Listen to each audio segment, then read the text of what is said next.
So let's read the question. The question says iron oxide crystallizes in a cubic lattice with a unit cell edge length of 5 angstrom. If density of iron oxide in the crystal is 4 gram per centimeter cube, then the number of iron oxide units present per unit cell is given molar mass of iron and oxygen is 56 and 16 gram per mole and Avogadro number is 6 into 10 raised to power 23 per mole. So इस question में हमें क्या है, iron oxide दे रखा है जो किस में क्रिस्टलाइज कर रहा है हमारे पास क्यूबिक लैटिस में, जिसकी हमें एज लेंथ दे रखी है 5 एंगस्ट्रॉम. सो ये एंगस्ट्रॉम है, दिस इज नॉट ए.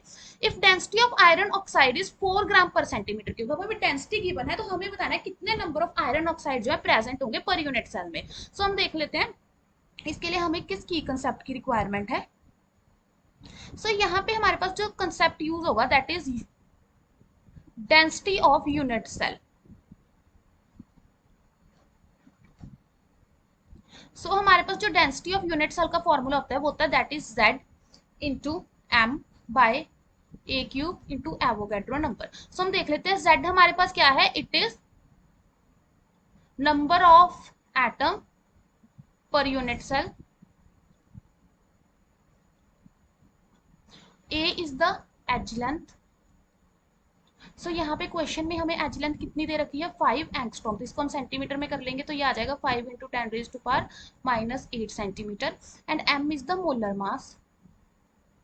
सो अगर हम आयरन ऑक्साइड का मोलर मास निकालेंगे तो वो हो जाएगा 56 प्लस 16.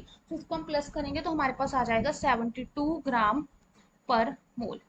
अब हम अपने क्वेश्चन की तरफ जाएं तो हमें डेंसिटी कितनी दे रखी है 4 ग्राम पर centimetre cube is equal to Z हमें निकालना है. मोलर मास हमारे पास कितना है 72 ग्राम पर मोल. डिवाइड करेंगे किससे, एज लेंथ से. तो एज लेंथ है हमारे पास 5 cube into 10 raise to power -24 centimetre cube into हमारे पास क्या है Avogadro number that is 6 into 10 raise to power 23 पर मोल. सो यहाँ से Z हमारे पास कितना आ जाएगा 4 into 5 cube into 10 raise to power -24 plus 23 into 6 divided by 72. तो यहाँ से जब हम कैलकुलेट करेंगे हमारे पास आ जाएगा Z की वैल्यू 4.1. बाकी सारे जो यूनिट्स है ग्राम से ग्राम कट जाएगा, पर मोल से पर मोल और सेंटीमीटर क्यूब से सेंटीमीटर क्यूब. सो हमारा जो आंसर आएगा नियरेस्ट इंटीजर में that will be 4. Hope you find the answer. Best of luck.